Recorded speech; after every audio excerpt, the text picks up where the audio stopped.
Hola, ¿cómo están todos? Bienvenidos a la presentación del Cadáver Insepulto de Alejandro Cohen Arasi. En la sala está el equipo que hizo la película, gran parte del equipo, y además hay periodistas y también fanáticos, fans que se han unido a las redes sociales de la película y que se ganaron, digamos, un pase a este Zoom para poder dialogar, para poder hacer alguna pregunta al elenco. Así que mucha expectativa respecto a esta película.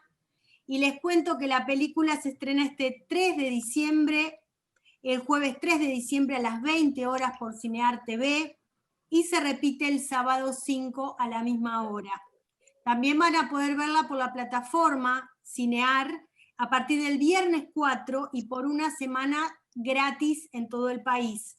Luego la película va a volver el 17 de diciembre en alquiler, pero por una cifra muy baja de 30 pesos. Así que todos van a poder verla. La película también es parte del 21 Festival Buenos Aires Rojo Sangre, que comienza esta semana y se va a ver también de forma online y de forma gratuita los días jueves 3, viernes 4 y sábado 5. Vamos a estar contándoles de qué forma verla, así que bueno, estarán todos invitados por un lado o por otro, seguramente van a verla. Voy a presentar aquí a Vanessa Pagani, que es representante de la producción de la película. También están miembros de APIMA, está Mario Levitt de APIMA y por supuesto el director y el elenco, con quien ya hablaremos. Bueno, Vanessa, si querés decir algo antes de comenzar. Bueno, hola a todos, gracias por estar a todos. Esta es una película, es una ópera prima que Alejandro ganó un concurso en el 2017, ¿no, Ale? Y la filmamos el año pasado. Así que, y es rarísimo estrenar esta película en esta circunstancia, pero bueno, aquí estamos. Estrenaron en pandemia, está lindo para ver película de terror en casa, así que bueno, los esperamos a todos, muchas gracias a todos, y los dejo con los Espósito y nuestro director Estrella. Bueno, sería buenísimo que, bueno, Alejandro arranque contando un poquito sobre la producción y sobre la dirección de esta película de terror. A ver, Alejandro, ¿estás por ahí? Acá estoy. Bueno. Te escucho fuerte y claro. Bueno, yo soy Alejandro Cohen Arasi, como me presentó Cintia, el director de El Cadáver Insepulto. También, como dijo Vane, esta película surge de un concurso de ópera prima del Inca. Es mi ópera prima en lo que se refiere a largometrajes de ficción. Yo vengo del palo del cine documental, tengo varios documentales realizados. Mi última producción documental estrenada es Cáncer de Máquina, que también el codirector de la película, José Benetti, está acá en el Zoom, que no está en calidad de fan, sino que está como en calidad de compañero creativo mío también, así que es un gusto que esté acá compartiendo esta charla con nosotros. Pero bueno, es mi primera película de ficción, fue y sigue siendo, porque de cara al estreno sigue siendo un desafío enorme poder cambiar un poco el chip de la herramienta narrativa, del tono, contar otras cosas, animarse a otras estéticas. Y la verdad es que, bueno, tengo muchísima expectativa con el estreno. Es una pena no poder estar de cuerpo presente con el elenco, con el equipo técnico, con la producción, celebrándolos todos juntos, pero bueno, esto de alguna manera lo reemplaza y también es bienvenido. Muchísimas gracias por estar. Bueno, vamos a presentar también a los miembros del elenco que están acá para pedirles que brevemente cuenten sobre su experiencia de rodaje y también sobre el personaje que les tocó, ¿no? Está por ahí Demián Salomón, ¿verdad? Sí, bueno, fue una experiencia hermosa para mí fue un desafío también encarnar como el personaje de Maxi, quizás yo venía más encarando otro tipo de personajes, y cuando leí el guión me asusté un poco, porque, o sea, demandaba una exigencia importante, que quizás yo no había tenido una experiencia anterior con tanta demanda de estar tanto en la pantalla durante tanto tiempo. Y cuando me junté con Ale, como que yo sentí que había una onda inmediata que fluía la comunicación y que estábamos medio en una misma sintonía. Y me interesó mucho el guión, me interesó meterme y bucear en este pibe que parecía que estaba todo ordenadito, y yo lo pienso, en ese momento lo pensaba como si fuese un volcán, ¿no? A punto de estallar, como algo que está como comprimido y ordenado, pero que debajo hay una fuerza que él no reconoce o no quiere reconocer, pero que se le filtra en su cuerpo por momentos. Y bueno, después vino cómo poder generar eso, ¿no? Que eso se pueda transmitir. Eso lo trabajamos bastante con Ale, y como buscar el camino para que estas dos cosas estén juntas, ¿no? Como alguien que usa muchísimo, que es universitario, que es un profesional, que tiene todo calculado y ordenado, y por debajo hay un salvaje, algo que de las vísceras le pide atención, y hasta el momento no se la había dado. Y con el llamado y la muerte de su padre, bueno, se activan unas secuencias de reencuentros que empiezan como a agrietar ese lugar de división de él entre la cabeza y lo que está más abajo, y empieza a fisurarse esa división, esa línea. Y bueno, fue como eso, fue con mucho placer, con mucha tranquilidad, fue un rodaje. También Ale reúne amigos y gente querida, entonces como que eso se siente en el rodaje a la hora de estar ahí. Uno se siente como también abrazado por todo el equipo. Entonces, eso permitió que la investigación y el probar también, el probar cosas esté habilitado y esté también amortiguado de alguna forma por el equipo y sobre todo por la dirección. La producción también fue como un equipo de amigos, entonces eso creo que suma mucho en cualquier proceso creativo, y bueno, esto no fue la excepción. Bueno, muchas gracias, Demián. Después va a haber preguntas de los periodistas, así que quédate por ahí. Bueno, Dale. Héctor Alba, ¿estás por ahí? Acá estoy, hola. Hola Héctor, ¿cómo estás? ¿Cómo estás? Muy bien, muy bien. Bueno, contanos un poco de tu personaje y de la experiencia de hacer la película. Sí, yo me sumo un poco a la idea de Damián. Yo tengo poca experiencia en cine, tengo más experiencia en teatro. Igual, digamos, la poca experiencia que tengo en cine, o sea, cada vez que he participado para mí es, digamos, como ir un poco a Disneylandia, digamos, es llegar a un parque de diversiones, ¿no? Donde está todo armado para la adrenalina, digamos, para pasarla bien. Y Ángel se la pasa bien. Sé que hay rodajes donde son más tensos. Y Ale es una persona, digamos, con mucha calidez, con mucha sencillez, y la verdad que genera hermoso de vivirlo. La sensación siempre es siempre es de llegar a una especie de club de amigos donde se va a trabajar, no no a hacer deporte, ¿no? Digamos. Y el personaje, para mí es un personaje horroroso, pero como el resto de los hermanos, digamos, son víctimas, digamos, de su historia, de vínculo con su padre.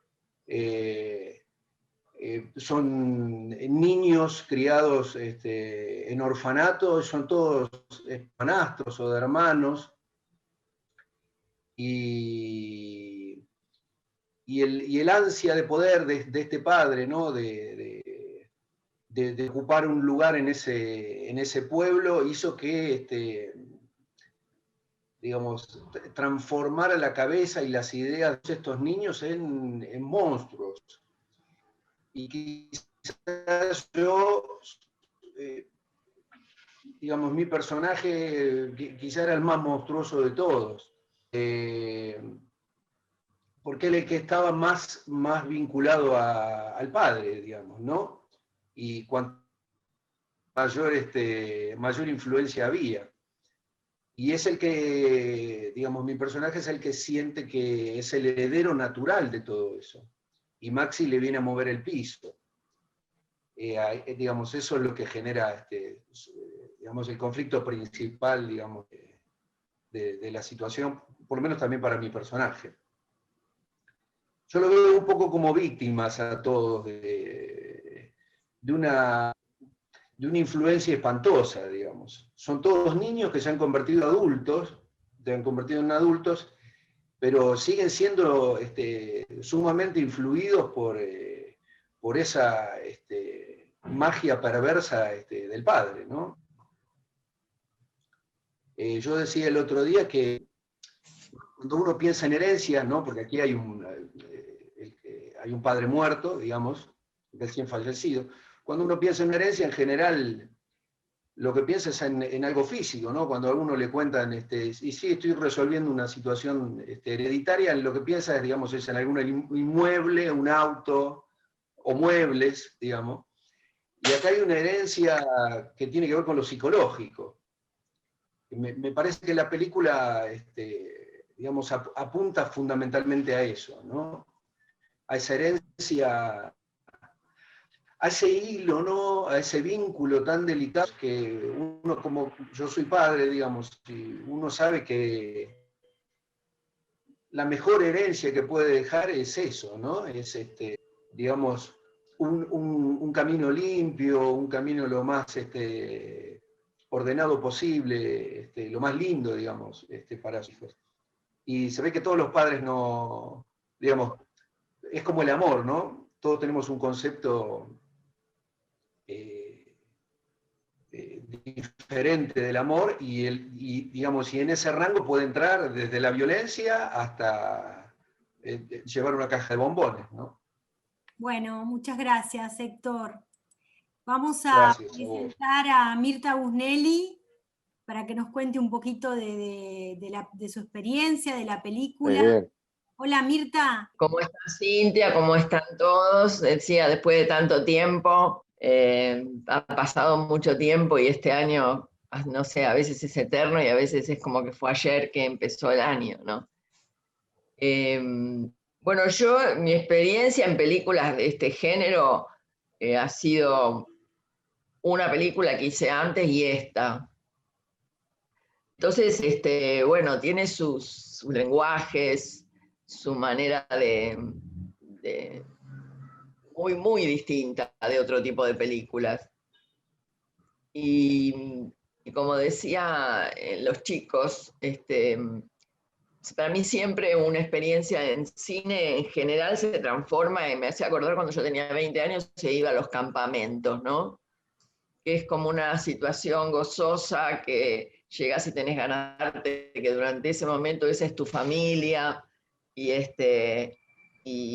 entras en un modo cine, modo alegría, modo hacerla bien, modo estar esperanzado. Bueno, yo tenía bastante, digamos, miedo del personaje que tenía que hacer.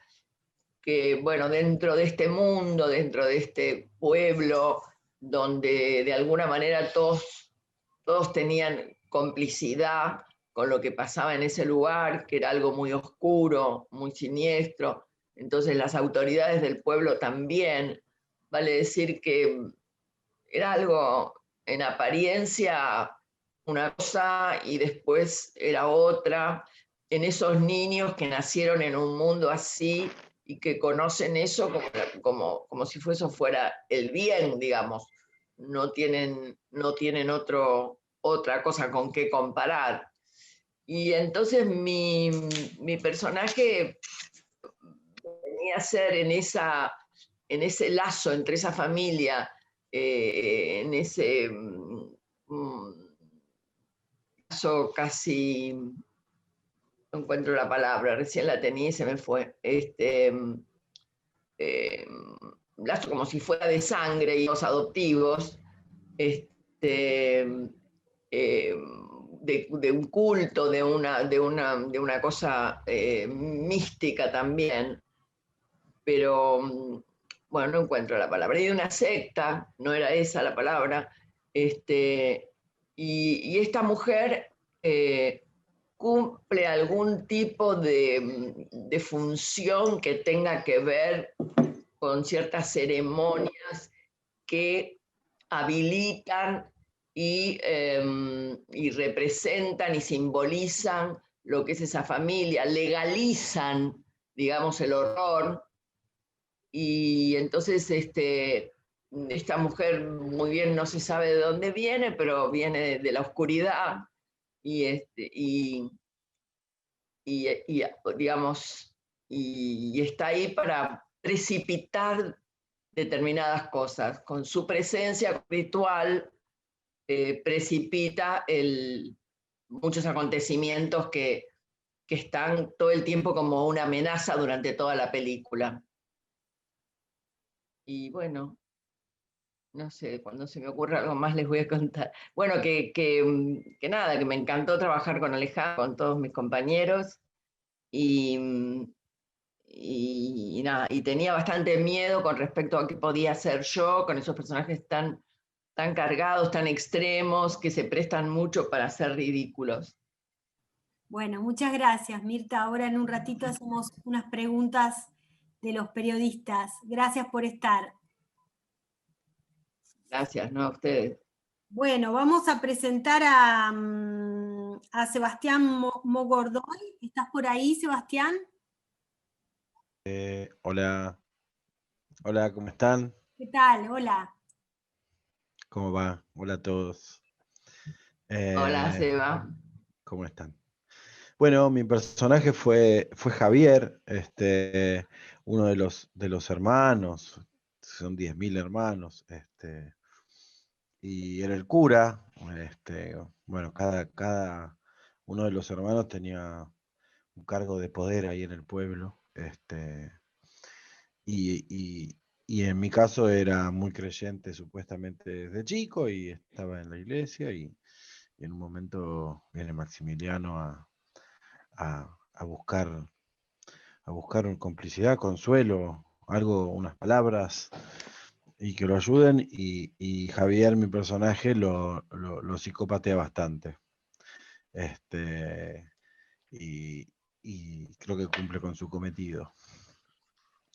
Eso, fue muy lindo filmar, fue alucinante la locación, una casa que daba miedo en serio, enorme, donde pasábamos muchas horas.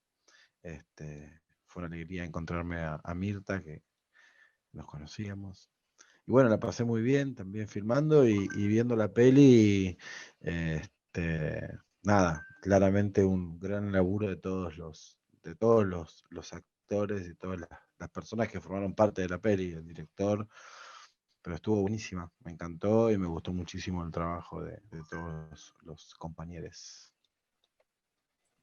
Bueno, muchísimas gracias. Fernando Miasnik, ¿estás por ahí? Ahí está. ¿Qué tal? Bueno, buenas tardes.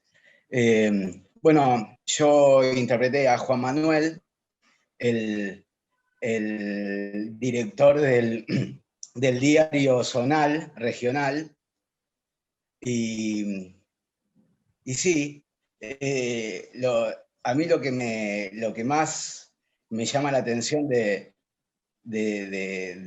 la película es el maravilloso mundo de los psicópatas, ¿no?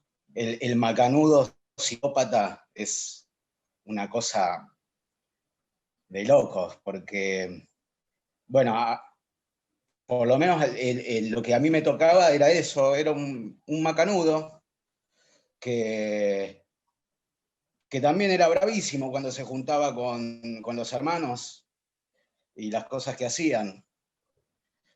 Y otra cosa que también me tocó fuerte, y tengo el título que es Un vegano en el matadero.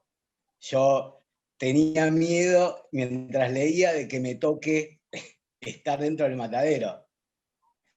Y bueno, por suerte zafé. Pero sí, es una película que muestra las dos caras que tenemos todos, dos como mínimo. Y es genial cómo conviven las dos caras extremas, opuestas. Y bueno, yo me enganché mucho con eso. Y lo genial de todo es eso, el clima de laburo, de la comodidad de estar, de poder laburar y tranquilo y contento. Y en una peli que a mí me cerró de todos lados. De todos lados. Así que, bueno, contento de llegar a este momento. Bueno, gracias, Fernando. Vamos a presentar a Carolina Markowski. ¿Estás por ahí, Carolina? Hola, ¿cómo va? ¿Qué dicen todos? ¿Cómo estás? Estoy bien, contenta de esta conferencia de prensa virtual y de que falte poquito para el estreno. La película la vi, está buenísima, véanla. Estuvo muy bien. Bueno, lo mismo, adhiero a todo lo que dijeron mis compañeros, hacer cine siempre es una fiesta. Que me toque el lujo de trabajar, tener una escena con Mirta fue hermoso, aprendí. Y me tocó hacer de Anita. Anita es la novia de la infancia de Maxi. Y la verdad que cuando Ale me contó sobre Ana y empezamos a hablar sobre ella, es de lo más luminoso que hice en toda mi carrera actoral, si bien está dentro de esta película de género y por supuesto tiene sus matices, era me atrajo mucho lo luminosa que era Ana, cómo entraba en la historia a mostrar unos aspectos mucho más felices en la vida de Maxi, y bueno, y todo el giro que termina dando, que tiene esta textura de la que hablan todo el tiempo de lo psicológico, ¿no? Como que está acompañada de todos los climas que tienen que estar para hacerla densa y asfixiante, pero que acá corren otras reglas, como que de repente el mundo se transforma bastante, y dentro de esa lógica está esta historia de amor, que a mí me encantó hacer. Así que feliz, agradecida, contenta, una experiencia hermosa, todo el trabajo con los compañeros, en la producción, las locaciones que invitaban mucho a tener miedo. Eso, hermoso, estuvo muy, muy feliz. Bueno, muchas gracias, Carolina. Bueno, vamos a presentar a Sergio Dioguardi. ¿Estás por ahí? Sergio. Hola, bueno, ¿qué tal? Bien, bien. Me resulta raro que me llamen Sergio porque todos me conocen por pasta. No respondo al nombre de Sergio. Bueno, feliz saludo a todos y a todas que están acá presentes en este Zoom, muchos compañeros, amigos. Un agradecido a Alejandro que me haya convocado para esta película. Yo voy a hablar un poco del guión, porque fue cuando Ale me manda el guión. Nunca había hecho este género y me sugestioné tanto que dije, no hago esto. Cuando dije esto me di cuenta que si estaba diciendo eso era porque estaba muy bien escrito y porque era una buena historia. Así que lo charlé con mi mujer y pensé que era un gran desafío. Yo soy un creyente de que el actor se termina de formar actuando. Entonces cada película, cada obra de teatro para mí es un taller de actuación. Creo que uno necesita, aunque se enojen algunos profesores de teatro, creo que los actores necesitamos una base y después el verdadero aprendizaje es a través de la experiencia real ante una cámara, frente a un público, en la calle. Y esto era para mí un seminario de un género que no conocía. Así que feliz. Era un desafío también porque yo hace 5 años me vine a vivir a 25 de mayo, 250 kilómetros de capital, así que cada vez que me tocaba un día de rodaje era agarrar el auto y hacer 250 kilómetros para ir a filmar. Y la verdad que me despertaba con una felicidad a la madrugada para agarrar el auto e ir a filmar que me encantó, me vi la película, me gustó mucho. Mi personaje es Oscar, el comisario del pueblo.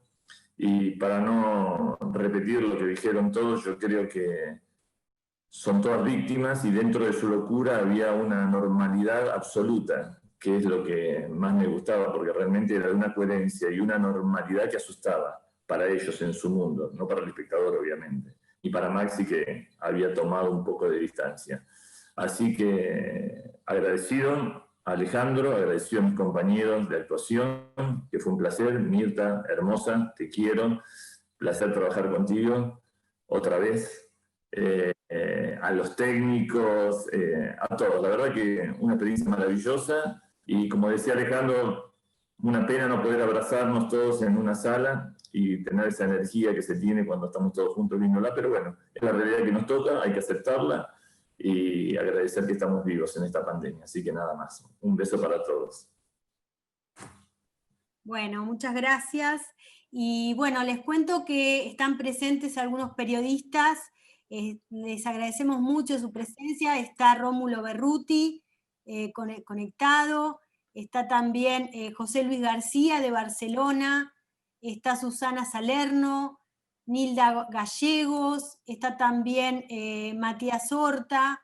Está Ashi Tursi. Está la gente de la revista Caligari y algunos más. Así que muchas gracias a todos los periodistas conectados. Y bueno, les damos la palabra para que hagan las preguntas que quieran hacer. Aquí tenemos algunas preguntas que dejó José Luis. José Luis aquí dice, ustedes estrenaron esta vez en México, se refiere por el Festival Feratum, donde se estrenó la película a nivel mundial. ¿Suele tener el cine de género hecho en la Argentina una buena salida a nivel internacional? Por ahí la productora puede comentar sobre esto. Sí, claro, porque hay festivales especializados en género, que es donde apuntamos nosotros a presentarnos, y es muy buscado el cine de género. ¿No? Son festivales distintos por ahí, que no son los que se conocen siempre, pero la verdad que dentro del género son festivales muy prestigiosos. Uno de ellos es el de México, que es el que estuvo participando y fue elegido el Cadáver Insepulto, y ahí estuvimos. Bien, buenísimo. Bueno, alguno de los periodistas que quiera hacer alguna pregunta. También contamos con Natalia Herzeg y José Binetti, que bueno, son fans de la película y quisieron estar presentes en este Zoom. Así que también tienen lugar para hacer alguna pregunta que quieran hacer. Hola, ¿qué tal? Soy Nat. Quería hacer una pregunta a Ale, quería saber cuál fue la imagen inspiradora que hizo que escribas el guión de esta película. ¿Hubo alguna imagen inspiradora o qué fue lo que te inspiró para escribir el guión? Gracias. Sí, el origen de la historia, digamos, el disparador, es justamente el título de la película, que es El cadáver insepulto. El cadáver insepulto es una alegoría, digamos, es un término que si uno lee sobre política, historia social, cada tanto aparece la expresión cadáver insepulto, que se refiere a cuando un suceso histórico, que puede ser un partido político, un movimiento, una personalidad, ya está agotada históricamente, como que su ciclo político ya culminó, ya debería pasarse otra cosa, pero sigue presente y no es superada, digamos, como instancia política, ¿no? Entonces se lo llama cadáver insepulto a eso, ¿no? Y yo lo vi varias veces y leí varias veces ese término leyendo sobre cuestiones de historia, y me interesaba llevar esa alegoría a la literalidad, ¿no? A decir, bueno, si hay realmente un cadáver y que la gente en su entorno se niega a enterrar, ¿no? ¿Qué factores intervendrían? ¿Qué intereses habría detrás de que alguien no quiera enterrar a un cadáver? Entonces fue como una traslación, que no fue no fue una traducción sencilla, pasar de una alegoría sobre historia política a una película de terror. Pero bueno, ese fue el disparador para pensar en la historia, ¿no? Buenísimo, gracias Natalia por tu pregunta. Gracias a todos, gracias. Gracias. Bueno, Rómulo, ¿tenés alguna pregunta, querido Rómulo, para Mirta, para el elenco? Bueno, no, simplemente si hay algún detalle, algún resorte de la acción de la película o de lo que le da motivo a haber nacido la película como guión, como idea, lo que acaba de explicar Alejandro recién, que lo aparte un poquito de lo convencional del género.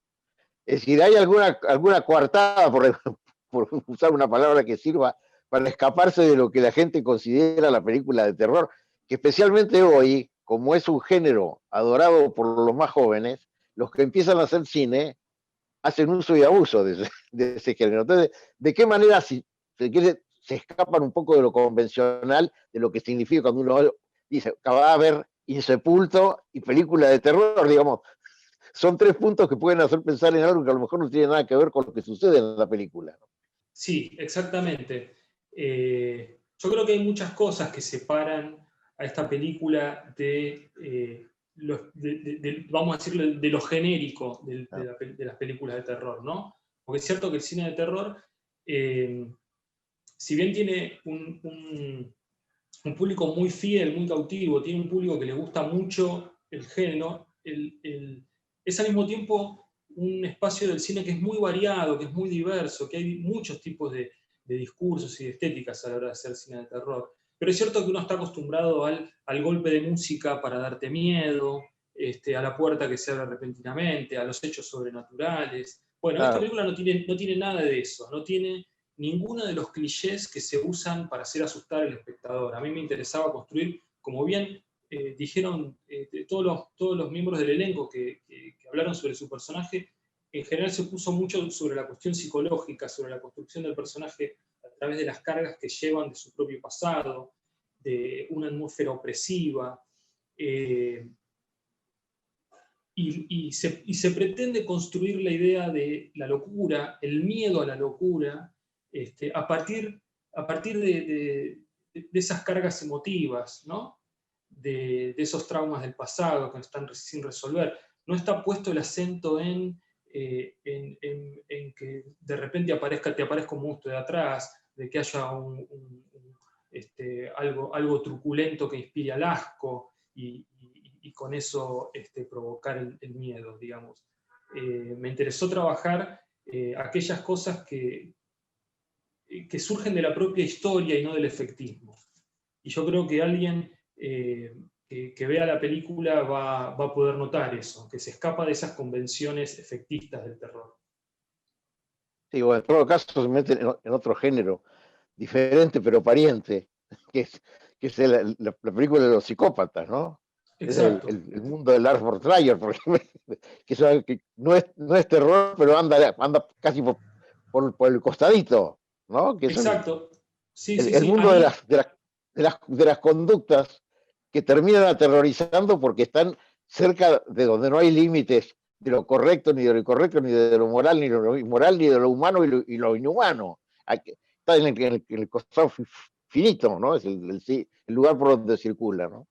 Sí, sí, exactamente, exactamente. De hecho, me acuerdo cuando tuve una de las primeras charlas con Mirta comentándole el personaje, yo me vi en la necesidad de aclarar esto que yo estoy aclarando ahora, que la idea no es hacer un cine de terror desde la convencional, sobre todo porque, Rómulo, bien lo dijiste, el tema de la cuestión generacional que hay tras el cine de terror, y que está muy relacionado con los adolescentes o con el público más joven, y que hay toda una serie de códigos que se usan para dirigirse a ese público, y también hay algo que se mama como espectador al consumir ese tipo de cine, que no es el tipo de cine que yo en general consumo. No sé, yo por ejemplo pensé muchísimo en la atmósfera de la película, pensé muchísimo en El Ángel Exterminador, de Luis Buñuel, que para mí es uno de los mejores directores dentro de mi subjetividad, es uno de los directores que yo más admiro, y la etapa mexicana de él por sobre todas las cosas. Y si yo pienso en una película de terror, pienso en El Ángel Exterminador, no pienso tal vez en una de Freddy Krueger. Entonces mis inspiraciones y mi trayectoria como espectador estuvo más influenciada por el cine latinoamericano. Hay una escena de la película que para mí es la escena más terrorífica, que es una escena documental que la había adelantado Fernando Miesnik, que es una escena que pasa en un matadero. Y yo tuve la idea de ir a filmar con una apuesta documental a un matadero y meterla, esa secuencia, como si fuera parte de la ficción, pensando en un corto de Humberto Ríos, que se llama Faena, que es un corto que hizo en la década del 70, si no me equivoco.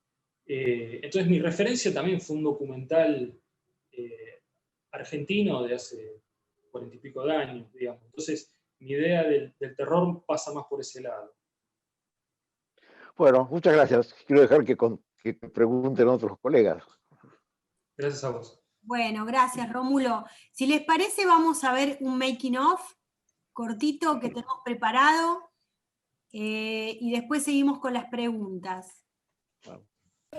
Mi nombre es Alejandro Cohen Arasi, soy el director de El cadáver insepulto.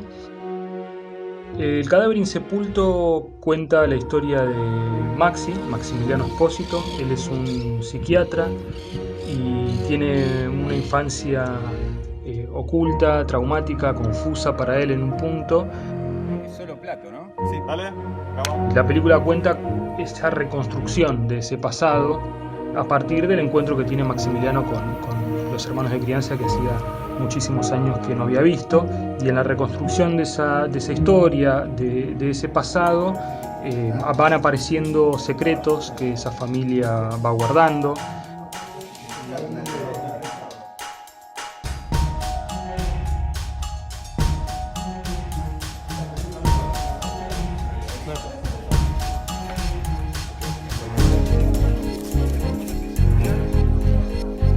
Es mi primer largometraje de ficción. La verdad que vivir la experiencia del rodaje para mí fue fascinante.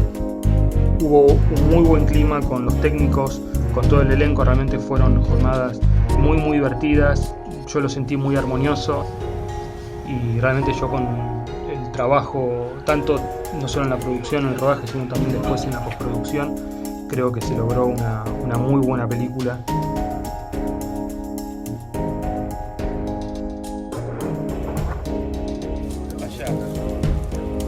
Desde el momento de la idea hasta poder verla terminada fue un proceso creativo. colectivo hermoso, del cual por suerte estoy muy orgulloso y también muy agradecido con toda la gente que participó, los técnicos, el elenco, todo el equipo de producción. Fue un trabajo maravilloso y que estoy dispuesto a repetir en cuanto sea posible.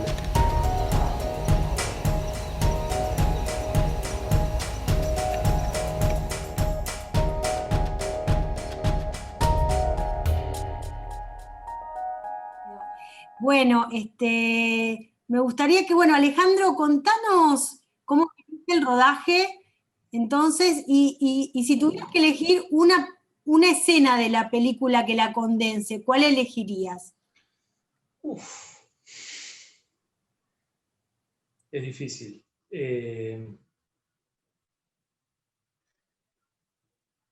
Sí, pienso es tal vez lo más atípico de toda la película, es la escena del matadero, que es la escena que hablaba recién, que es una escena documental.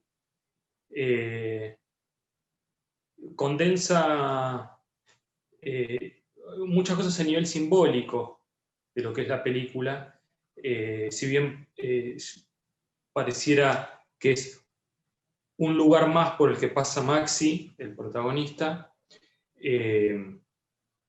parece que en esa escena se condensan muchas cosas que están en juego en la película, porque estoy tratando de razonar para poder decir algo sin botonear mucho de lo que pasa en la peli. Y hay algo que pasa en la película que me parece que tiene un lugar central, como subtexto, digamos, que es qué función tiene el poder, ¿no? Porque esta es una familia que detenta el poder de un pueblo, y lo que también está en juego con esta herencia es quién hereda el poder. Y a mí me despierta la reflexión de si el poder tiene solamente una identidad y no importa quién lo herede, el poder perpetúa las injusticias, o si al tomar el poder en nuevas manos está la posibilidad de cambiar algo en este mundo. Y esta familia, dentro de esos secretos que tiene y dentro de ese mundo que Maxi se quiso escapar, estaba un poco del uso de ese poder, de cómo tratar a los otros, cómo tratar al que no tiene la capacidad de defenderse, cuánto vale la vida de esas personas o de esas criaturas. Y en la escena del matadero se ve de una manera muy explícita y muy descarnada el valor de la vida, ¿no? Independientemente de si son seres humanos o no. Y me parece que tiene un espíritu o tiene una esencia esa escena que sintetiza un poco de lo que a mí me interesa hablar en la película, más allá de la historia que cuenta, ¿no? Y eso también se ve también de manera palpable en toda la secuencia del final, que es una secuencia que fue muy compleja de filmar y que dura como unos 20 minutos, digamos. Es un clímax muy denso que tiene la película, donde eso también está muy reflejado, ¿no? Me parece que esas son las partes que más me interesa destacar. Me gustaría preguntarles también si el rodaje en general, un rodaje tranquilo, relajado, o cuando se filma una película de terror, hay algo de ese clima que invade, digamos, al rodaje. Bueno, yo puedo responder una parte de esa pregunta, pero me gustaría escuchar qué dice el elenco también de eso. La experiencia de rodaje para mí fue fantástica.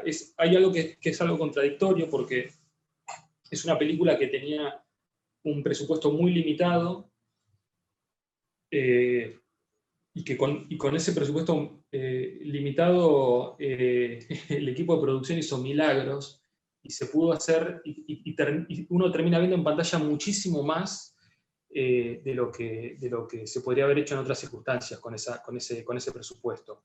Entonces fue una película que tuvo solo 15 jornadas de rodaje, con muchísimas locaciones para lo que son 15 jornadas de rodaje, con muchísimos traslados, con un elenco muy numeroso también. Y eso propuso un desafío de mucha adrenalina, de mucho estrés y de mucha tensión, sobre todo para un director que tiene su ópera prima de ficción en estas condiciones.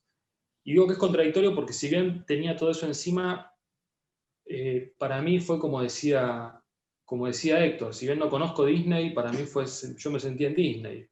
La pasé muy bien y disfruté muchísimo la experiencia y el acompañamiento de todo el mundo, de todos los que me acompañaron para hacer posible esta película. Solamente tengo gratitud porque la verdad es que me sentí muy cómodo. Y si bien fue algo de mucha tensión y mucha adrenalina, fue al mismo tiempo una experiencia hermosa. Pero para mí no tuvo lugar la sensación del terror, porque yo estaba con la cabeza en otras cosas, estaba muy pendiente de cómo transmitir la historia de la mejor manera posible. Pero es cierto que los escenarios, las locaciones... pará, estoy teniendo un recuerdo. Las jornadas que era de noche y yo tenía que ir al baño y que me iba solo y que tenía que cruzarme todo ese lugar hasta llegar al baño y era de noche, yo tenía un poco de cagazo. Y iba rápido y volvía rápido porque quería estar acompañado de gente y el terror era una influencia. Digo, saco de retiro lo dicho. Sí, influía. Yo quiero contar que la gente que trabajaba ahí de noche cuidando los equipos, las luces y las cosas, no sé si en realidad eran la gente que siempre estaba antes que nosotros vayamos a filmar o eran parte del equipo, no me acuerdo bien exactamente, pero lo que contaban era que a la noche se escuchaban pasos, risas, eso donde supuestamente filmamos fue no me sale la palabra, orfanato de niñas. Sí, un hogar de niñas. Un hogar de niñas, y yo me imaginaba a las niñas muertas ya a esta altura, ya están todas muertas las niñas, y me las imaginaba ahí, en los pasillos, en las salas, bailando, y según lo que contaban los de seguridad, a la noche se escuchaban. Así que era bastante inquietante. Lo que era la locación era bastante inquietante. Después entre nosotros éramos Le habían prendido fuego, entonces eran Ah, ruinas de un lugar. Yo una vez tuve que cerrar porque se habían ido todos y estaba esperando que vengan a cerrar y me tuve que ir corriendo porque se escuchan ruidos de verdad. Yo doy fe que escuchaba que se caían cosas y dije, no, yo sí, los espero más adelante. contaban detalles escalofriantes. Pero no murieron, las alumnas fueron, nosotros las vimos. Una vez sacaron un montón de fotos bien. con Mirta, sí. Yo me imaginé que era como sí, muy sí. viejo eso. No, se sacaron fotos, fueron una vez. Bueno. Jovencitos, ya tendrán. No, me imaginaba que eran como el siglo pasado. Aquí les paso una pregunta para los actores. Dice, todos los personajes generan temor y desconfianza, aunque están interpretados como si fueran normales, pero uno intuye que son tenebrosos. ¿Cómo fue ese trabajo con los actores? Bueno, contesto algo rápido y dejo lugar. Ale trabaja minuciosamente los personajes. O sea, la explicación que tiene de la psiquis de Javier en mi caso, fue muy, de muchísima importancia. Y después trabajando las escenas con Maxi, se me fue el nombre del personaje protagónico, perdón, Maxi. Cuando nos juntábamos los tres a trabajar las escenas de Maxi, de Javier, era muy claro el laburo que había hecho Ale y que cómo tenía en la cabeza los personajes y cómo nos explicaba los vínculos. No fue al azar, no es que llegamos y lo actuamos como se nos ocurrió. Hubo un trabajo, hubo ensayos, y eso estuvo buenísimo. Bueno, le voy a dejar... A mí quería agregar que fue que tuvimos la posibilidad de ensayar y que Ale transmitía como el punto de quiebre del personaje, o sea, como que había una presentación de todo ese mundo, de cada personaje, pero en mi caso, o en el caso de Ana, digamos, estaba como muy marcado el punto de quiebre, entonces uno sabía a qué mojones tenía que llegar, podía ir como transitándolo, sabiendo que tenía que pasar por acá y por acá, y bueno, y a crear. Pero estaba muy claro siempre por dónde había que pasar.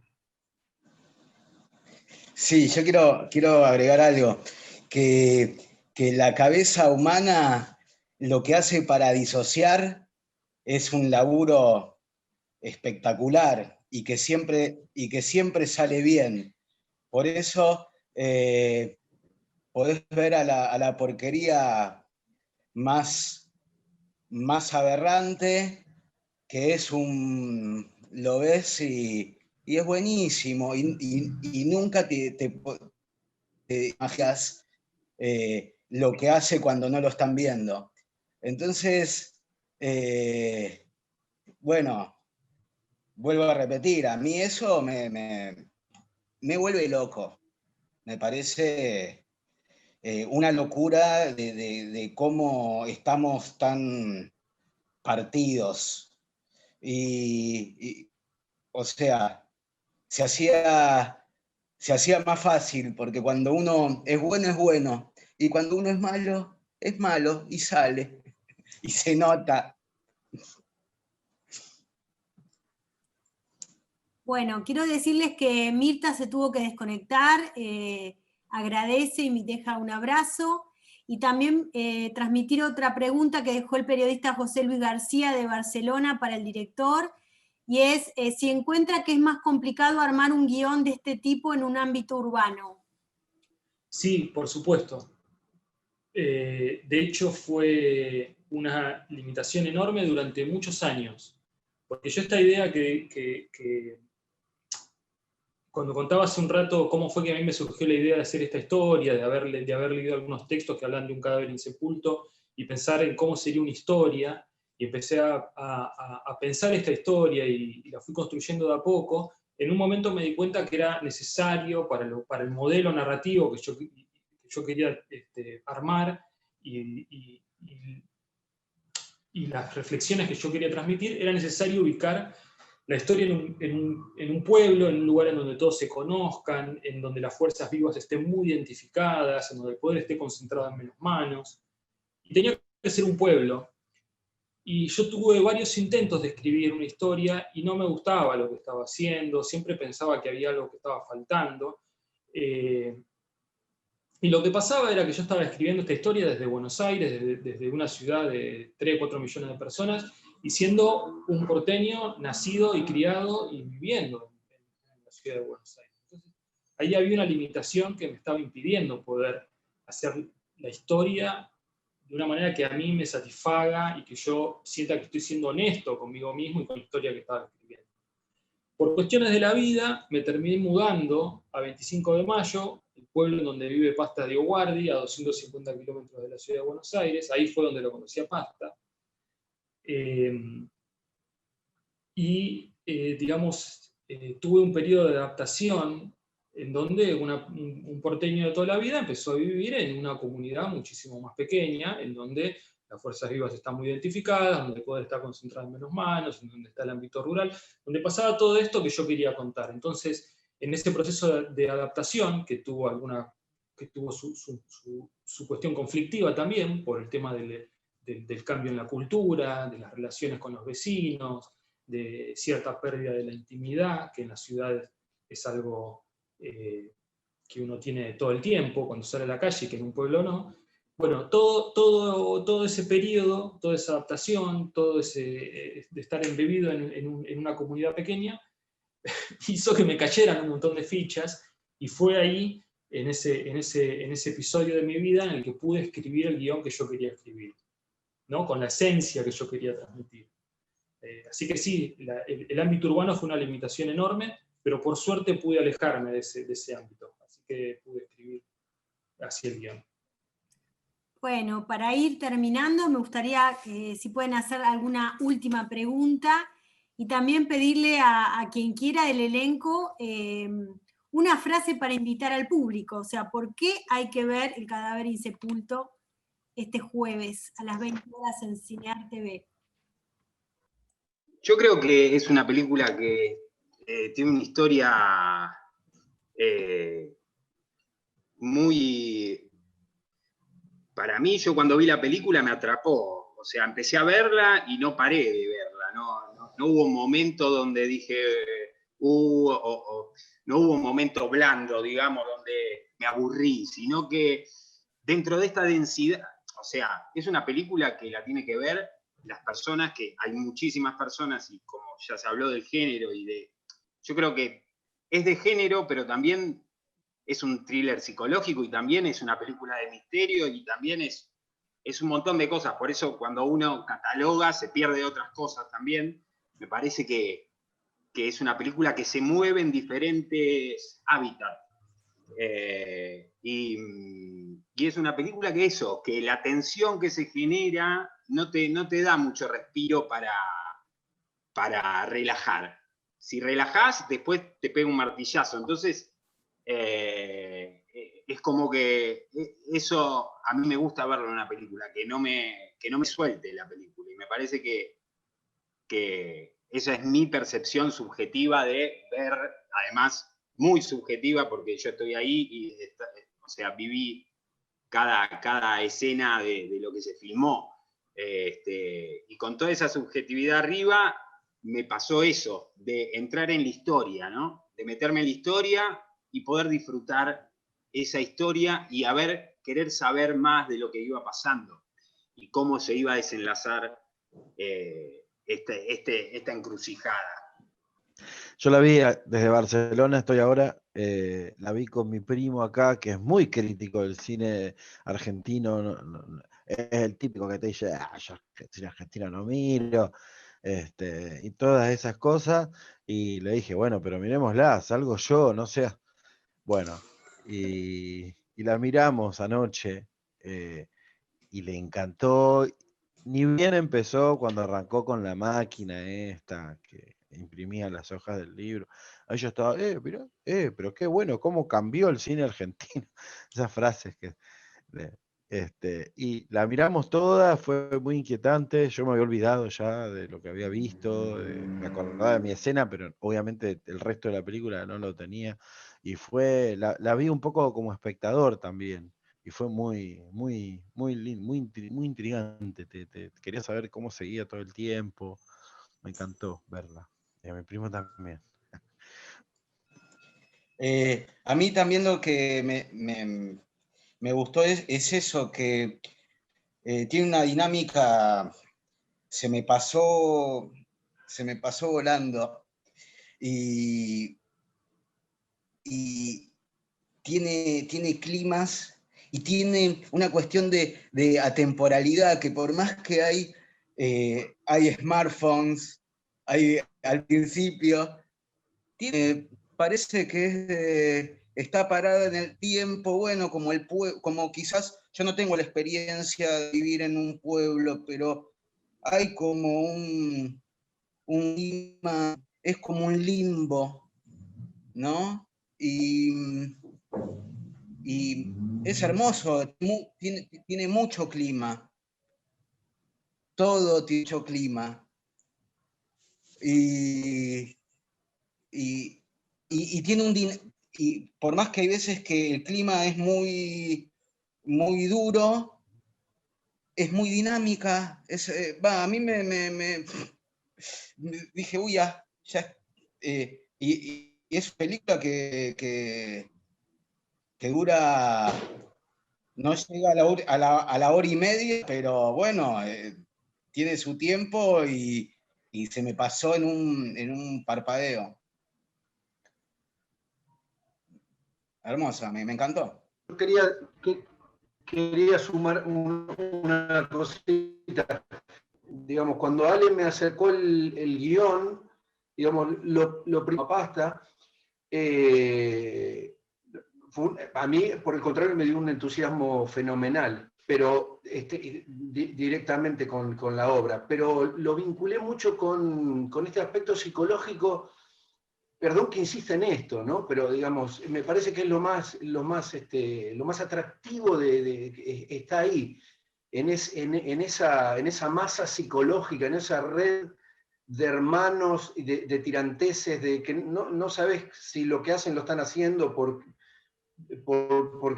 quieren lograr este objetivo u otra cosa. Enseguida me vino El bebé de Rosemary, la película de Polanski, donde los personajes a doble cara. Y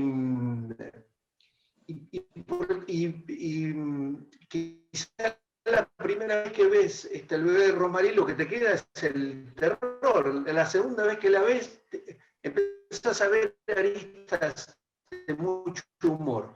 Y esta película las tiene, en las situaciones. Ale es un tipo muy con mucha, y entonces el planteo siempre es ambiguo. A mí eso me parece muy atractivo de ver en el cine. Bueno, gracias, Héctor. Bueno, para ir cerrando, les agradezco mucho que hayan estado aquí. Los comprometo a poder dar a conocer la película a través de sus redes sociales, a poder contar que la película existe, que se estrena, que se va a ver en Cinear TV y también en la plataforma en todo el país de modo gratuito, y también que está compitiendo en el Festival Buenos Aires Rojo Sangre y se va a poder ver jueves, viernes y sábado que viene online y de forma gratuita también. Así que bueno, muchísimas gracias a todos y bueno, les mandamos un gran abrazo. Muchas gracias por estar. Chau. Gracias por dejarnos participar. Mucha suerte en el festival. Gracias. Un abrazo grande a todos. Vamos, Ale. Chao, muchas gracias.